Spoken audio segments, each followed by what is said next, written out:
खबर जो निष्पक्ष है, खबर जो निडर है, खबर जो उठाती है आपकी आवाज, खबर 7C, खबर जो सच है। नमस्कार, जुगल किशोर के साथ खबर 7C न्यूज चैनल में आपका स्वागत है। नेपाल के पीएम केपी शर्मा ओली ने मर्यादा पुरुषोत्तम भगवान श्री राम पर विवादित टिप्पणी की, जिससे संत समाज में काफी आक्रोश है। महाराजगंज नेपाल के पीएम केपी शर्मा ओली ने मर्यादा पुरुषोत्तम भगवान राम पर विवादित बयान देकर एक बार फिर चर्चा में आ गए हैं। आपको बता दें कि नेपाल में बीते एक माह से भारत विरोधी स्वर को खुद पीएम ओली मुखर कर रहे हैं, जिससे उनके सरकार की कुर्सी भी खतरे में आ गई है। लिहाजा पीएम ओली ने भगवान राम को भी याद कर लिया, जिसके बाद नेपाल के राजनेता से लेकर आम जनता पीएम के खिलाफ हो गई है। नेपाल के पीएम कम्युनिस्ट हैं, ऐसे में वो आज तक मंदिर नहीं गए, लेकिन इसके बाद भी अयोध्या राम की जन्मभूमि है नहीं, इस पर भी सवाल खड़े कर दिए हैं। सांस्कृतिक हिसाबले थिचिएका छन् तथ्यहरूमा अतिक्रमण भएको छ। हामी अहिले पनि ठानिरहेका छौँ, हामीले सीता भारतलाई, भारतका राजकुमार रामलाई स्वीकार दियौँ। भारतका होइन, अयोध्याका लागि दिएको हामीले।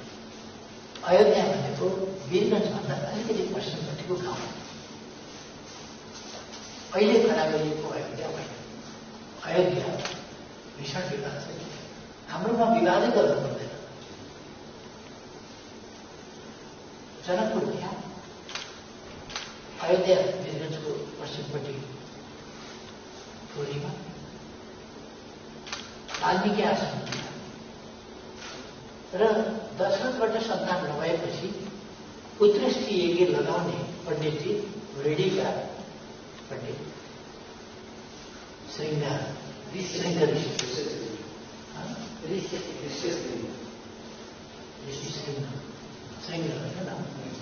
पछि गएर उनले डाँडामा बस्ने गरे र यहाँ अहिले पनि श्रृंगार भन्ने ठाउँ छ। पुत्रश्री यज्ञ लगाउने पण्डितजी, त्यसकारण सन्तान पनि भारतीयका हुँदै होइन, ठाउँ पनि भारतीय, त्यो ठाउँ पनि वाल्मीकि आश्रम त्यहीँ छ पढाउने। समय समयमा आएर शिक्षा दीक्षा ज्ञान दिए। वाल्मीकि आश्रम त्यहाँ छ र जनकपुर त्यहाँ छ। यहाँको जनकपुर उहाँको अयोध्या हुन्थ्यो भने कहाँ छोरीको बिहे गर्न खोजेको छ, कसले के गरेको छ। त्यस बेलाका जमानामा न टेलिफोन न मोबाइल, कताबाट थाहा हो। कहा है, क्या मानते हैं इसको, क्या प्रतिक्रिया है आपकी पूरी? अब देखिए, ऐसा है कि नेपाल और भारत का रोटी बेटी का सवाल ये जुगो जुगांतर से है। ये ओली के गोली खेलने से या बोली बोलने से, आज चाइना के डायन से कहने से ये राजनीति कूटनीति से कुछ होने वाला नहीं है। ओली जो कह रहा है कि राम का जन्म अयोध्या में नहीं है, वीरगंज में है, तीरगंज में है, उसको राम का नाम याद आ रहा है क्योंकि उसका अंतिम सांस अब आ रहा है ऊपर जाने का। तो अंतिम समय में लोग भगवान राम का नाम लेता है। It is true the matter.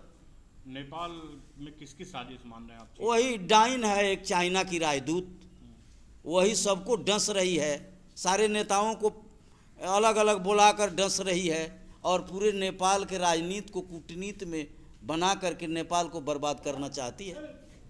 ये सारा चाइना का वो चाल है। एक नया विवाद खड़ा किया है, इस पर क्या मानना है? नेपाल के प्रधानमंत्री ओली जी को भारत और नेपाल के इतिहास और भूगोल का ज्ञान नहीं है। सुगौली संधि के पूर्व जनकपुर और गौतम बुद्ध की जन्मस्थली लुम्बिनी भी भारतीय भूभाग का हिस्सा थी। ब्रिटिश हुकूमत ने तत्कालीन नेपाल रॉयल हुकूमत से समझौता करके भारतीय भूभाग को नेपाल को दिया था। मैं बड़े ही साफ शब्दों में कहना चाहता हूं कि नेपाल और भारत में सदियों से रोटी और बेटी का रिश्ता रहा है। वर्तमान अयोध्या करोड़ों हिंदुओं की आस्था का प्रतीक है कि वर्तमान अयोध्या राम की अयोध्या है।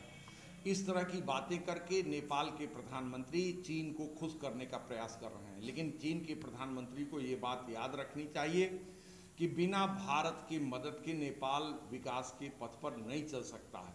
और जो भारत और नेपाल के बीच में रिश्ता है वो नेपाल और चीन के आम जनता के बीच में वो रिश्ता कभी भी स्थापित नहीं हो सकता है।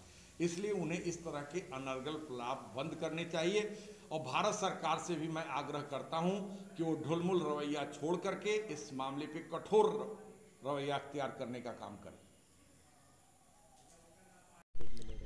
अब देश का प्रधानमंत्री इस तरह अगर बात करता हो कि अयोध्या नेपाल का है, बात कहना, ये तो मुझे लगता है विचलित मानसिकता और ये टंग स्लिप है तो ठीक है, लेकिन इस तरह का बयानबाजी करना और खुद को सत्ता में सुरक्षित रखने के लिए इस तरह जनता को गुमराह करना, मुझे लगता है 21वीं शताब्दी में, इस 21st सेंचुरी में वो संभव नहीं है। और ये कहकर वो लंबे समय तक राजनीति में टिके रहेंगे, इस तरह का कहने का मतलब जनता को गलत रास्ते दिखाना। लेकिन जनता 21वीं शताब्दी की काफ़ी जागरूक है और वो जनता इनके कहने से ये चीज़ मानना और इनके पीछे लगना अब मुझे लगता है वो संभव नहीं है। और ये कौन से होते हैं ये कहने वाले कि मतलब उस समय का इन्हीं को पूरा ज्ञान है उस इतिहास का। इतिहास तो विश्व में बहुत लोग जानते हैं।